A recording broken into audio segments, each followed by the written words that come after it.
Hi friends, എല്ലാവർക്കും കാറ്റത്തെ കിളിക്കൂടിന്റെ വരാനിരിക്കുന്ന ഒരു എപ്പിസോഡ് റിവ്യൂയിലേക്ക് സ്വാഗതം. ഈ റിവ്യൂ നിങ്ങൾക്ക് ഇഷ്ടമായെങ്കിൽ ലൈക്ക് ചെയ്തും സബ്സ്ക്രൈബ് ചെയ്ത് സപ്പോർട്ട് ചെയ്യണേ. ഹരീഷിന്റെ കട ലീസിനെടുക്കാനായി സുഭാഷ് സൂക്ഷിച്ചു വെച്ചിരിക്കുന്ന പടം കണ്ട നികേഷിന്റെ അമ്മ രാത്രി എല്ലാവരും ഉറങ്ങിയ സമയത്ത് പുറത്തേക്കിറങ്ങി ഭർത്താവുമായി സംസാരിക്കുകയും നിധി ഇത് മറങ്ങി നിന്ന് കാണുകയുമാണ്. തുടർന്ന് നികേഷിന്റെ അമ്മ പണം എടുക്കാനായി അകത്തേക്ക് പോകുമ്പോൾ പിന്നാലെ ചെന്ന നിധി നികേഷിന്റെ അമ്മയെ കൈയോടെ പിടിക്കുകയാണ്. നിധി പോലീസിനെ വിളിക്കുമെന്ന് പറയുമ്പോൾ പണം ഉപേക്ഷിച്ച് ഭയത്തോടുകൂടി പുറത്തേക്കോടിയ നികേഷിന്റെ അമ്മ ഭർത്താവിന്റെ ഒപ്പം അവിടെ നിന്ന് ഓടിപ്പോവുകയാണ്. നിധി അല്ലാതെ വേറെ ആരും നികേഷിന്റെ അമ്മ വീട്ടിൽ നിന്നും പോയ കാര്യം അറിയുന്നില്ല. രാവിലെ എഴുന്നേറ്റ നിധി ടെൻഷനോടുകൂടി ആലോചിച്ച് നിൽക്കുകയാണ്. അടുക്കളയിൽ കയറി ജോലികൾ ചെയ്യുകയാണ് സുഭാഷ്. അവിടേക്ക് വന്ന നിധി ചുറ്റും നോക്കുമ്പോൾ സുഭാഷ് ചോദിക്കുന്നു, ആരെയാ മോളെ അന്വേഷിക്കുന്നത്? അമ്മയാണോ? നിധി പറയുന്നു, അതെ. എവിടെ അമ്മ? സുഭാഷ് പറയുകയാണ്, രാവിലെ മുതലേ ഞാനും കണ്ടില്ല. അടുത്ത് എവിടെയെങ്കിലും പോയതായിരിക്കും. തുടർന്ന് എല്ലാവർക്കും ഉള്ള ചായയുമായി ഹോളിലേക്ക് വരികയാണ് സുഭാഷ്. നികേഷ് ടെൻഷനോടുകൂടി അമ്മയെ കാണാതെ പുറത്തേക്ക് നോക്കി നിൽക്കുകയാണ്. സുഭാഷ് ചായയുമായി അരികിലേക്ക് ചെല്ലുമ്പോൾ വേണ്ട സുഭാഷ് ഏട്ടാന്ന് പറയുകയാണ് നികേഷ്.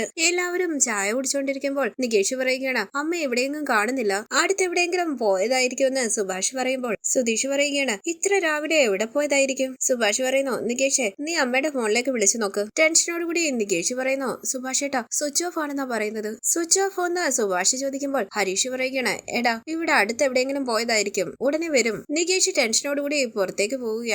നിധി എന്ത് ചെയ്യണമെന്നറിയാതെ ആലോചിച്ചു നിൽക്കുന്നു. നികേഷ് സംശയത്തോടുകൂടി ഉറങ്ങിക്കിടക്കുന്ന ഭാസ്കരനെ നോക്കുകയാണ്. ഉറക്കെ അമ്മയെന്ന് വിളിച്ച് വീടിനകത്തും പുറത്തുമെല്ലാം അമ്മയെ അന്വേഷിക്കുകയാണ് നികേഷ്. സുഭാഷ് പറയുകയാണ്, എവിടെ പോയതായിരിക്കും? ഇന്നലെ രാത്രി വരെ ഇവിടെ ഉണ്ടായിരുന്നല്ലോ. അടുത്തെവിടെയോ പോയതായിരിക്കും എന്നാ ഞാൻ വിചാരിച്ചത്. ഇത്രയും സമയമായിട്ടും ആളെ കാണുന്നില്ലല്ലോ. നികേഷ് പറയുന്നു, സുഭാഷ് ഏട്ടാ അമ്മ ഇവിടെ വന്ന നാൾ മുതൽ എവിടെയും പോയിട്ടില്ല. ഇന്ന് പിന്നെ എവിടെ പോകാനാ? അങ്ങനെ പോവാണെങ്കിലും എന്നോട് പറഞ്ഞിട്ടല്ലേ പോകൂ. സുഭാഷ് ഏട്ടാ രാവിലെ എഴുന്നേറ്റപ്പോൾ അമ്മയെ കണ്ടായിരുന്നോ? സുഭാഷ് പറയുന്നു, ഇല്ലടാ, രാവിലെ ഞാൻ എഴുന്നേറ്റ് വരുമ്പോഴേ അമ്മ ഇവിടെ ഇല്ല. ഏട്ടത്തി കണ്ടായിരുന്നോന്ന് നികേഷ് ചോദിക്കുമ്പോൾ നിധി പറയുന്നു, ഇല്ല, ഞാൻ എഴുന്നേറ്റ് വന്നപ്പോഴും അമ്മ ഇവിടെ ഇല്ലായിരുന്നു. ഞാൻ സുഭാഷ് ഏട്ടനോട് ചോദിക്കുകയും ചെയ്തു. തുടർന്ന് അകത്തേക്ക് കയറി വന്ന ഭാസ്കരനോട് സുഭാഷ് ചോദിക്കുന്നു, അച്ഛാ അമ്മ കണ്ടായിരുന്നോ? ഏതമ്മ എന്ന് ഭാസ്കരൻ ചോദിക്കുമ്പോൾ സുഭാഷ് പറയുകയാണ്, അച്ഛാ നികേഷിന്റെ അമ്മയെ. ഒരമ്മയും ഞാൻ കണ്ടില്ല എന്ന് പറഞ്ഞ ഭാസ്കരൻ അകത്തേക്ക് പോവുകയാണ്. നികേഷ് ടെൻഷനോട് കൂടി ചോദിക്കുന്നു, സുഭാഷ് ഏട്ടാ എവിടെ പോയതായിരിക്കും? സുഭാഷ് പറയുകയാണ്, അമ്മ ഇങ്ങ് വരും നികേഷേ, നീ വിഷമിക്കാതിരിക്കെ. നികേഷ് ഓർക്കുന്നു, കോളേജിൽ നിന്ന് വന്നപ്പോൾ ഭാസ്കരനും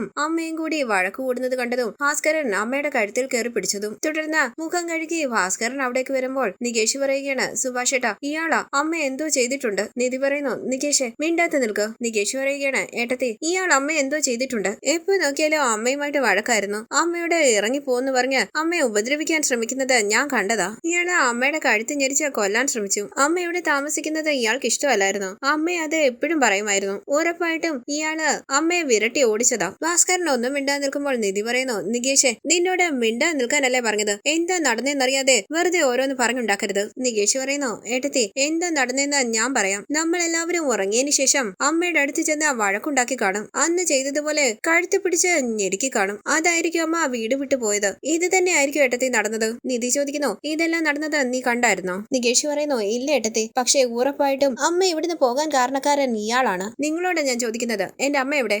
എന്റെ അമ്മ എവിടെയെന്ന് ചോദിച്ച് ഭാസ്കരന്റെ ഷർട്ടിൽ കുത്തിപ്പിടിക്കുകയാണ് നികേഷ്. സുഭാഷ് ഉറക്കെ നികേഷ് എന്ന് വിളിക്കുമ്പോൾ അരികിലേക്ക് ചെന്ന് നികേഷിന്റെ കയ്യിൽ പിടിച്ച് നിധി പറയുന്നു, നികേഷ് അച്ഛന്റെ ദേഹത്ത് നിന്ന് കൈയെടുക്ക്. കൈ എടുക്കാനല്ലേ നിന്നോട് പറഞ്ഞത്? ഇത് കേട്ട് നികേഷ് കൈയെടുത്തു മാറ്റുമ്പോൾ വിഷമത്തോടുകൂടി നികേഷിനെ ഒന്ന് നോക്കിയിട്ട് ഭാസ്കരൻ പുറത്തേക്ക് പോവുകയാണ്. നിധി ചോദിക്കുന്നു, എന്താ നികേഷ് ഇങ്ങനെയൊക്കെ ചെയ്യുന്നത്? സുഭാഷ് പറയുകയാണ്, എടാ നികേഷ് അമ്മ ഇങ്ങി വരും, നീ എന്തിനാ ഇങ്ങനെയൊക്കെ ചെയ്യുന്നത്? നികേഷ് പറയുന്നു, സുഭാഷ് ഏട്ടാ നമ്മൾ എഴുന്നേറ്റിട്ട് 3 മണിക്കൂർ കഴിഞ്ഞു, ആരും അമ്മയെ കണ്ടിട്ടില്ല ഇതുവരെ. ഫോൺ വിളിക്കുമ്പോൾ സ്വിച്ച് ഓഫ് എന്ന് പറയുന്നു. എവിടെയെങ്കിലും പോയിട്ട് വഴി അറിയാതെ ബുദ്ധിമുട്ടുകയായിരിക്കോ? സുധീഷ് പറയുകയാണ്, അമ്മ എന്താ കൊച്ചുകുട്ടിയാണോ? അമ്മയ്ക്ക് വഴിയൊക്കെ അറിയാം. നികേഷ് ചോദിക്കുന്നു, അങ്ങനെയാണെങ്കിൽ അമ്മ എവിടെ സുധീഷ് ഏട്ടാ? ഹരീഷ് പറയുകയാണ്, ഒരുപക്ഷെ അമ്മയ്ക്ക് ഇവിടെ താമസിക്കാൻ ഇഷ്ടമല്ലേ? വീട്ടിലെ എല്ലാ ജോലികളും അമ്മയായിരുന്നു ചെയ്തിരുന്നത്. ജോലി ഒരുപാടായതുകൊണ്ടാണോ? നികേഷ് പറയുകയാണ്, ഹരീഷ് ഏട്ടാ അതൊന്നുമല്ല, ഇവിടുത്തെ ജോലിയെല്ലാം അമ്മ ഇഷ്ടത്തോടു കൂടിയാണ് ചെയ്തത്. ജോലി കാരണമൊന്നും അമ്മ ഇവിടുന്ന് പോകില്ല. ഇതെല്ലാം കേട്ട് നിധി വിഷമത്തോടു കൂടി നിൽക്കുമ്പോൾ നികേഷ് പറയുകയാണ്, അയാളാ ഇതിനെല്ലാം കാരണക്കാരൻ, അയാളായിരിക്കും എന്തെങ്കിലും ചെയ്തത്. നിധി പറയുകയാണ്, നികേഷേ അച്ഛൻ നല്ല ഉറക്കമായിരുന്നു, ഇപ്പോഴല്ലേ എഴുന്നേറ്റ് വന്നത്. അച്ഛനമ്മ എന്ത് ചെയ്യാനാ? എന്താ നടന്നതെന്നറിയാതെ വെറുതെ അച്ഛനെ കുറ്റപ്പെടുത്തരുത്. ഇത് കേട്ട് വിഷമത്തോടു കൂടി നികേഷ് അകത്തേക്ക് പോകുമ്പോൾ നികേഷ് എന്ന് വിളിച്ച് പിന്നാലെ പോവുകയാണ് സുഭാഷും സുധീഷും ഹരീഷും. പുറത്തിരിക്കുന്ന ഭാസ്കരനെ ഒന്ന് നോക്കിയിട്ട് നിധിയും പിന്നാലെ പോകുന്നു. റൂമിലേക്ക് വന്ന നികേഷ് പൊട്ടിക്കരയുമ്പോൾ നികേഷ് കരയില്ലേ എന്ന് പറഞ്ഞ് നികേഷിനെ ചേർത്ത് പിടിച്ച് സമാധാനിപ്പിക്കാനായി ശ്രമിക്കുകയാണ് സുധീഷും സുഭാഷും ഹരീഷും. നിധിയും അവിടേക്ക് വരുന്നു. നികേഷ് പറയുക, പറയുകയാണ്, സുഭാഷ് ഏട്ടാ, എന്താ എന്റെ ജീവിതത്തിൽ മാത്രം ഇങ്ങനെയൊക്കെ നടക്കുന്നത്? അമ്മ എന്തിനാ എന്നെ വിട്ടു പോയത്? എന്നോട് ഒരു വാക്ക് പോലും പറയാതെയാണല്ലോ പോയത്. സുഭാഷ് ഏട്ടാ, വീണ്ടും അമ്മ എന്നെ വിട്ടു പോയതാണോ? അങ്ങനെയൊന്നും ഉണ്ടാകില്ലെന്ന് സുധീഷ് പറയുമ്പോൾ നികേഷ് പറയുകയാണ്, ഇങ്ങനെയല്ലേ കൊച്ചു കുഞ്ഞായിരുന്നപ്പോൾ എന്നെ വിട്ടു പോയത്, അതേപോലെ ഇപ്പോഴും എന്നെ വിട്ടു പോയി. സുധീഷ് പറയുന്നു, നമ്മൾ അമ്മയെ കൂട്ടിക്കൊണ്ട് ഇങ്ങോട്ട് വന്നു. അമ്മ ഇവിടെ താമസിക്കണമെന്ന് നമ്മൾ എല്ലാവരും ആഗ്രഹിച്ചു. പക്ഷെ എന്തിനാ പോയതെന്ന് അറിയില്ലല്ലോ. ഫോൺ സ്വിച്ച് ഓഫ് ആ. നികേഷെ, നീ കരയാതെ, വൈകുന്നേരം വരെ നമുക്ക് നോക്കാം. അമ്മ ഉറപ്പായും തിരിച്ചു വരും. ഹരീഷ് പറയുകയാണ്, നികേഷെ, അമ്മ തിരിച്ചു വരുമടാ, നീ അതോർത്ത് കരയാതെ. നികേഷിന്റെ കവിളിൽ പിടിച്ച സുഭാഷ് പറയുന്നു, ഇങ്ങോട്ട് നോക്കടാ നികേഷ്, എല്ലാവരും പറയുന്നത് കേട്ടില്ലേ നീ? അമ്മ തിരിച്ചു വരും, കരയാതടാന്ന് പറഞ്ഞ അവർ നികേഷിനെ സമാധാനിപ്പിക്കാനായി ശ്രമിക്കുമ്പോൾ കണ്ണു നിറങ്ങി അവിടെ നിന്ന് പോവുകയാണ് നിധി. തുടർന്ന് ഭാസ്കറിന്റെ അരികിലേക്ക് വന്ന നിധി ഭാസ്കരനെ ശ്രദ്ധിക്കുമ്പോൾ ഭാസ്കരനും തിരിഞ്ഞ് നിധിയെ നോക്കുന്നുണ്ട്. തുടർന്ന് സുധീഷിന്റെയും നിധിയുടെയും ഒപ്പം കാറിൽ കോളേജിൽ പോവുകയാണ് നികേഷ്. നികേഷിന്റെ കയ്യിൽ പിടിച്ച നിധി ചോദിക്കുന്നു, നിനക്ക് ഇന്ന് കോളേജിൽ പോകണമെന്നില്ലായിരുന്നോ? വീട്ടിലിരിക്കണമെന്നായിരുന്നോ? നികേഷ് പറയുകയാണ്, അല്ല ഏട്ടത്തി, കോളേജിൽ പോകുന്നതാ നല്ലത്. നിധി പറയുകയാണ്, വീട്ടില് നിന്റെ കൂടെ ആരെങ്കിലും ഉണ്ടെങ്കിൽ നിനക്ക് വീട്ടിലിരിക്കണമെന്നാണോ? എനിക്ക് വീട്ടിലിരിക്കണമെന്നില്ലാന്ന് നികേഷ് പറയുമ്പോൾ നിധി പറയുകയാണ്, ഇങ്ങോട്ട് നോക്ക് നികേഷ്, എല്ലാവർക്കും നിന്റെ അവസ്ഥ മനസ്സിലാവുന്നുണ്ട്. പക്ഷെ നീ ഒരു കാര്യം മനസ്സിലാക്കിക്കോ, നമ്മൾ ആരും അമ്മയോട് അവിടുന്ന് പോകാൻ പറഞ്ഞിട്ടില്ല.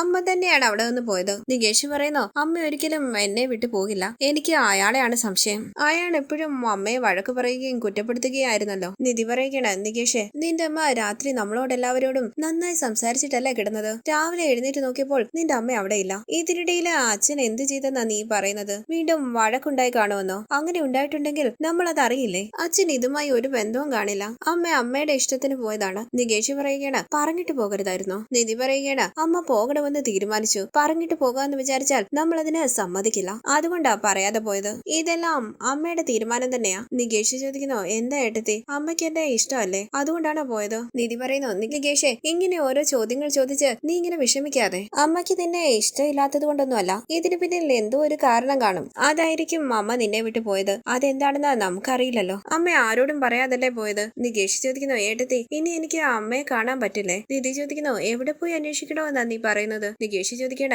നിങ്ങൾക്ക് അമ്മയുടെ വീട് അറിയില്ലേ? സ്വദേശിനെ ഒന്ന് നോക്കിയിട്ട് നിധി പറയുന്നു, ഞങ്ങൾക്ക് അറിയില്ല നികേഷ്, ഞങ്ങളുടെ അമ്മയെ വേറൊരു സ്ഥലത്ത് വെച്ചാ കണ്ടത്. കണ്ട ഉടനെ സംസാരിച്ച് കൂട്ടിക്കൊണ്ടു വന്നതാ. അമ്മയുടെ വീട് എവിടെയാണെന്ന് പോലും ഞങ്ങൾക്കറിയില്ല. പക്ഷെ അമ്മയ്ക്ക് നമ്മുടെ വീട് അറിയാം. അമ്മയ്ക്ക് വീട്ടിലേക്ക് തിരിച്ചു വരണമെന്ന് ആഗ്രഹിച്ചാൽ വരാൻ പറ്റും. നികേഷ്, ഞാൻ പറയുന്നത് നിനക്ക് മനസ്സിലാകുന്നില്ലേ? നീ ഇങ്ങനെ അപ്സെറ്റ് ആകരുത്. ഈ വിഷമത്തിൽ തെറ്റായൊന്നും നീ ചിന്തിക്കരുത്. നികേഷ് പറയുന്നു, ആത്മഹത്യ ചെയ്യുക, എവിടെയെങ്കിലും ഓടിപ്പോവുക, അങ്ങനെയൊന്നും ചെയ്യില്ലേട്ടത്തി. അങ്ങനെയൊന്നും ഞാൻ ചിന്തിച്ചിട്ടില്ല. ഒരു വാക്ക് പോലും എന്നോട് പറയാതെ പോയില്ലേ, അതാ എന്റെ വിഷമം. അങ്ങനെ നികേഷ് കരയുമ്പോൾ നിധി പറയുകയാണ്, നികേഷ് കരയല്ലേ, പറഞ്ഞില്ലേ, അത് തന്നെ ആലോചിച്ചിരിക്കാതെ. തുടർന്ന് നികേഷിനെ കോളേജിലേക്ക് കൊണ്ടുവിടുകയാണ് അവർ. നിധി പറയുന്നു, നികേഷ് എന്തെങ്കിലും ഉണ്ടെങ്കിൽ ഫോണിൽ വിളിക്കണം. നികേഷിനെ ചേർത്ത് പിടിച്ചുകൊണ്ട് സുധീഷ് പറയുന്നു, എടാ, നിനക്ക് 3 ചേട്ടന്മാര്, ഒരേട്ടത്തി, എല്ലാവരും ഉണ്ട്. നിന്റെ മനസ്സിൽ എന്തെങ്കിലും തെറ്റായ ചിന്ത വരികയാണെങ്കിൽ ആദ്യം നീ ഞങ്ങളെ എല്ലാവരെയും പറ്റി ചിന്തിക്കണം, മനസ്സിലായോ? അങ്ങനെ നികേഷിനെ കെട്ടിപ്പിടിച്ച് ഉമ്മ കൊടുക്കുകയാണ് സുധീഷ്. പോയിട്ട് വരാന്ന് പറഞ്ഞ് നികേഷ്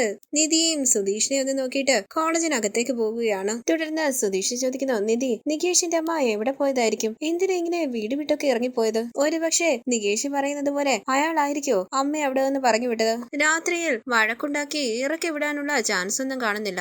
അവരുടെ ഇഷ്ടത്തിന് ഇറങ്ങിപ്പോയതുപോലെയാണ് തോന്നുന്നത്. പക്ഷെ കാരണം എന്താണെന്ന് മനസ്സിലാകുന്നില്ല. നിധി പറയുകയാണ്, രാത്രി എന്താ നടന്നെന്നറിയുമോ? സുധീഷ് ചോദിക്കുന്നു, എന്ത് നടന്നു? അപ്പോൾ നിധി പറയുകയാണ്, ഞാൻ മിഡ് നൈറ്റില് എന്റെ റൂമിലിരുന്ന് വർക്ക് ചെയ്യുകയായിരുന്നു. പെട്ടെന്ന് ദാഹം തോന്നിയിട്ട് വെള്ളം കുടിക്കാനായി കിച്ചണിലേക്ക് വന്നു. ആ സമയത്ത് അടുക്കള മുറ്റത്ത് ഒരാളുണ്ടായിരുന്നു. ഞാൻ ആദ്യം ഭയന്നുപോയി. നിങ്ങളെ എല്ലാവരെയും വിളിക്കാമെന്ന് കരുതി നിങ്ങളുടെ അരികിലേക്ക് വരാനായി തുടങ്ങുമ്പോൾ നികേഷിന്റെ അമ്മ അയാളോട് സംസാരിക്കുന്നത് കണ്ടു. അന്ന് നികേഷിന്റെ അമ്മയെ കാണുമ്പോൾ ഒരാൾ കൂടെ ഉണ്ടായിരുന്നു എന്ന് സുധീഷ് പറഞ്ഞില്ലായിരുന്നോ? അത് അമ്മയുടെ ഹസ്ബൻഡ് ആയിരിക്കുമെന്ന് സുധീഷ് സംശയിച്ചില്ലേ? അതേന്ന് സുധീഷ് പറയുമ്പോൾ നിധി പറയുകയാണ്, അയാൾ അവരുടെ ഹസ്ബൻഡ് ആണെന്ന് തോന്നുന്നു. അവര് സംസാരിക്കുന്നത് ഞാൻ കേട്ടു. നികേഷിന്റെ അമ്മ അയാളോട് ചോദിച്ചു, പണം എടുക്കാതെ ഞാൻ ഇവിടുന്ന് വെറും കൈയോടെ വന്നാൽ എന്നെ നിങ്ങള് കൂട്ടിക്കൊണ്ടു പോകുമോ? അയാൾ ചോദിച്ചു, നീ പണം എടുത്തോ ഇല്ലയോ? അപ്പോൾ നികേഷിന്റെ അമ്മ പറയുകയാണ്, പണം എടുക്കുക എന്ന് പറഞ്ഞാൽ അത്ര എളുപ്പമുള്ള കാര്യമാണോ? പണം എവിടെയാ വെച്ചിരിക്കുന്നതെന്ന് ഇപ്പോഴേ എനിക്ക് മനസ്സിലായത്. അവരെല്ലാവരും ഉറങ്ങിയതിനു ശേഷം എടുക്കാൻ വേണ്ടി ഞാൻ വെയിറ്റ് ചെയ്യുകയാണ്. നിങ്ങൾ ഇവിടെ തന്നെ നിൽക്ക്, ഞാൻ പോയി പണം എടുത്തോണ്ട് വരാം. അതിനുശേഷം നമുക്ക് രണ്ടുപേർക്കും കൂടി ഒരുമിച്ച് ഇവിടുന്ന് പോകാം. തുടർന്ന് നിധി പറയുന്നു, അവര് നമ്മുടെ വീട്ടിലേക്ക് വന്നത് പണം മോഷ്ടിച്ചോണ്ട് പോകാൻ വേണ്ടിയാ. ഇത് കേട്ട് ഞെട്ടി വിശ്വസിക്കാനാകാതെ നിൽക്കുകയാണ് സുധീഷ്. തുടർന്ന് സുഭാഷിന്റെ റൂമിലേക്ക് വന്ന് നികേഷിന്റെ അമ്മ പണം എടുക്കുമ്പോൾ അവിടേക്ക് വന്ന നിധി ചോദിച്ചു, എന്താ നിങ്ങളുടെ കയ്യില്? ഒന്നുമില്ല എന്ന് പറഞ്ഞ ഭയത്തോടു കൂടി പണം പിന്നിലേക്ക് പിടിക്കുകയാണ് പോവുകയാണ് അവർ. ഇങ്ങോട്ട് കാണിക്കുന്നത് പറഞ്ഞ് നിധി കയ്യിൽ കയറി പിടിക്കുമ്പോൾ പണമെല്ലാം താഴേക്ക് വീഴുന്നു. ശേഷം വീടെന്ന് പറഞ്ഞ് നിധിയെ തള്ളിയിട്ട് നികേഷിന്റെ അമ്മ അവിടെ നിന്ന് ഓടിപ്പോയി. പണം എടുത്തു വെച്ചിട്ട് നിധി അവരുടെ പിന്നാലെ ഓടി വരുമ്പോൾ ഭർത്താവിന്റെ ഒപ്പം ഭയത്തോടുകൂടി അവിടെ നിന്ന് ഓടി പോവുകയാണ് നികേഷിന്റെ അമ്മ. നിക്ക് അവിടെ എന്ന് പറഞ്ഞ് നിധി പിന്നാലെ വരുന്നുവെങ്കിലും അവർ തിരിഞ്ഞു നോക്കാതെ ഓടി പോവുകയാണ്. എല്ലാം കേട്ട് വിശ്വസിക്കാനാകാതെ സുധീഷ് ചോദിക്കുന്നു, നിധി സത്യമായിട്ടും ഇതെല്ലാം നടന്നതാണോ? അതേന്ന് നിധി പറയുമ്പോൾ സുധീഷ് പറയുകയാണ്, അപ്പോ നിധി അവരെ കണ്ടില്ലായിരുന്നെങ്കിൽ അവര് പണവുമായി അവിടെ നിന്ന് രക്ഷപ്പെട്ടേനേമല്ലോ. അതേന്ന് നിധി പറയുമ്പോൾ നെഞ്ചത്ത് കൈവച്ച സമാധാനത്തോടുകൂടി സുധീഷ് പറയുകയാണ്, നിധി കണ്ടതുകൊണ്ട് ആ പണം നമുക്ക് നഷ്ടപ്പെട്ടില്ല. പാവ ഹരീഷ്, ആ പണം നഷ്ടപ്പെട്ടിരുന്നെങ്കിൽ എന്താകുമായിരുന്നു അവന്റെ അവസ്ഥ? അവര് ശരിക്കും ആരാ? ഞാൻ വിചാരിച്ചു നികേഷിനോടുള്ള സ്നേഹം കൊണ്ടാണ് അവര് നമ്മുടെ ഒപ്പം വന്നതെന്ന്. ഇങ്ങനെ പണത്തിനു വേണ്ടിയാണെന്നൊന്നും ഞാൻ വിചാരിച്ചതേയില്ല. നിധി പറയുന്നു, അവര് വന്നത് മുതലേ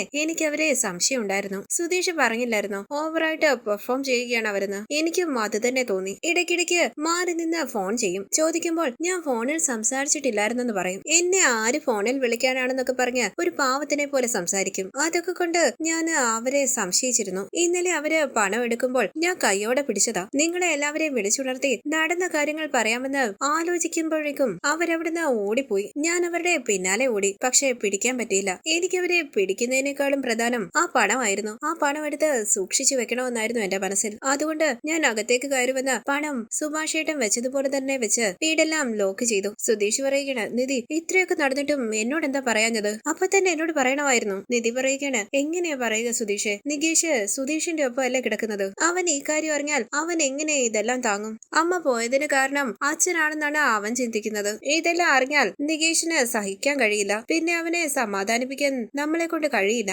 ഇതെല്ലാം ആലോചിച്ചത് കൊണ്ടാ ഞാൻ പറയാതിരുന്നത്. സുധീഷ് പറയുകയാണ്, ഇത്രയും വലിയ ഫ്രോഡാണോ ആ അമ്മ? അവരെ വെറുതെ വിടരുത്. നമുക്ക് അവരെ പോയി അന്വേഷിച്ചാലോ? നിധി പറയുകയാണ്, ഞാനും അതിനെപ്പറ്റി ആലോചിച്ചത്. പക്ഷെ അവര് തിരിച്ചു വരണമെന്നൊന്നും എനിക്ക് ആഗ്രഹമില്ല. പക്ഷെ അവരുടെ പിന്നിൽ എന്തോ ഒരു കഥയുണ്ട്, അത് നമുക്കറിയണം. അതേന്ന് സുധീഷ് പറയുമ്പോൾ നിധി പറയുകയാണ്, വാ നമുക്ക് പോയി അവരെ അന്വേഷിക്കാം. അങ്ങനെ സുധീഷും നിധിയും അവിടെ നിന്ന് പോവുകയാണ്. തുടർന്ന് സുധീഷും നിധിയും നികേഷിന്റെ അമ്മ താമസിച്ച വീട്ടിലേക്ക് വരികയാണ്. ഗേറ്റും വാതിലും എല്ലാം പൂട്ടിക്കിടക്കുകയാണ്. സുധീഷ് പറയുന്നു, നിധി വീട് പൂട്ടിയിരിക്കുകയാ, അവരിവിടെ ഇല്ല. ഇവരിത് എവിടെ പോയതാണെന്ന് പറഞ്ഞ് ടെൻഷനോടുകൂടി നിധിയും സുധീഷും അവിടെ നിന്ന് പോവുകയാണ്. തുടർന്ന് സന്തോഷത്തോടുകൂടി ഹരീഷിന്റെ കടയിലേക്ക് വരികയാണ് സുഭാഷും സുധീഷും നിധിയും നികേഷും. ഹരീഷിനെ ചേർത്ത് പിടിച്ചുകൊണ്ട് സുധീഷ് പറയുന്നു, ഹരീഷ് കടയുടെ ഓണർ ആകാൻ പോവുകയാണല്ലേ? ഓണർ ആയി കഴിഞ്ഞാൽ പിന്നെ എന്റെ വണ്ടിയുടെ സർവീസിന് കാശൊന്നും വാങ്ങില്ലല്ലോ അല്ലേ? ഹരീഷ് ചോദിക്കുന്നു, സുധീഷ് ഏട്ടൻ ഇത്രയും നാളും കാശ് തന്നിട്ടാണോ സർവീസ് ചെയ്തത്? നികേഷ് പറയുന്നു, സുധീഷ് ഏട്ടൻ തരാനുള്ള പണമെല്ലാം വെച്ച് നോക്കുമ്പോൾ ഈ കട ലീസിനെടുക്കുന്ന തുകയെക്കാട്ടിലും കൂടുതലായിരിക്കും. ഇത് കേട്ട് നിധി ചിരിക്കുമ്പോൾ നിധി ഒന്ന് നോക്കിയിട്ട് സുധീഷ് ചോദിക്കാണ്,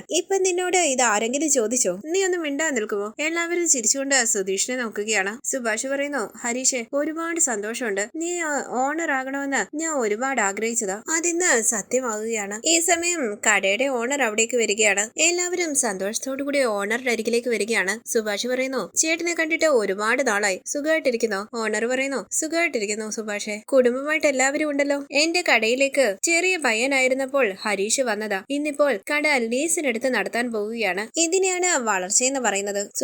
സുഭാഷിന്റെ അനുജൻ മിടുക്കനാ. നന്നായി അധ്വാനിക്കാനുള്ള ഒരു മനസ്സുണ്ട്. അധികം താമസിക്കാതെ അവൻ നല്ല നിലയിലെത്തും. സുഭാഷ് പറയുന്നു, ചേട്ടൻ പറഞ്ഞതുപോലെ തന്നെ നടക്കട്ടെ. ഹരീഷ് പണം കൊടുക്ക്, നിന്റെ കൈകൊണ്ട് തന്നെ കൊടുക്ക്. ഹരീഷ് പറയുകയാണ്, ഞാനല്ല പണം കൊടുക്കേണ്ടത്, സുഭാഷേട്ടനാണ്. സുഭാഷേട്ടൻ കൊടുത്താൽ മതി. നിധി ഒന്ന് നോക്കിയിട്ട് സുഭാഷ് പറയുന്നു, മോള് കൊടുക്ക്. നിധി പറയുകയാണ്, സുഭാഷേട്ടൻ കൊടുത്താൽ മതി. സുധീഷ് പറയുകയാണ്, സുഭാഷേട്ടാ പണം കൊടുക്ക്, നമുക്ക് ഒരുമിച്ച് കൊടുക്കാമെന്ന് സുഭാഷ് പറയുമ്പോൾ സുഭാഷേട്ടൻ കൊടുത്താൽ മതിയെന്ന് എല്ലാവരും പറയുകയാണ്. മുഴുവൻ തുകയും ഉണ്ടെന്ന് പറഞ്ഞ് സുഭാഷ് പണം ഓണറുടെ കയ്യിലേക്ക് കൊടുക്കുകയാണ്. സുധീഷും നികേഷും സന്തോഷത്തോടുകൂടി കൈകൊട്ടി വിസിലടിക്കുകയാണ്. നിധി ചോദിക്കുന്നു, നിങ്ങൾ എന്താ ഇവിടെ സിനിമ കാണാൻ വന്നതാണോ? സുധീഷ് പതിയെ നികേഷിനോട് പറയുന്നു, എന്താടാ ഒരു വിസിൽ അടിക്കാൻ പോലും സമ്മതിക്കുന്നില്ലല്ലോ? നികേഷ് പറയുകയാണ്, അതെന്തിനാ എന്നോട് ചോദിക്കുന്നത്? ഏട്ടത്തിയോട് ചോദിക്കൂ. സുധീഷ് പറയുകയാണ്, അങ്ങോട്ട് ചോദിക്കാൻ പേടിയായതുകൊണ്ടല്ലേ നിന്നോട് പറയുന്നത്. നികേഷ് പറയുകയാണ്, എങ്കിൽ പിന്നെ ഓണറിനോട് സംസാരിക്ക്. സുധീഷ് പറയുന്നു, excuse me mister ex owner, എപ്പോഴാ പുതിയ ഓണർക്ക് എഗ്രിമെന്റ് എല്ലാം എഴുതി കൊടുക്കുന്നത്? ഓണർ പറയുന്നു, നാളെ തന്നെ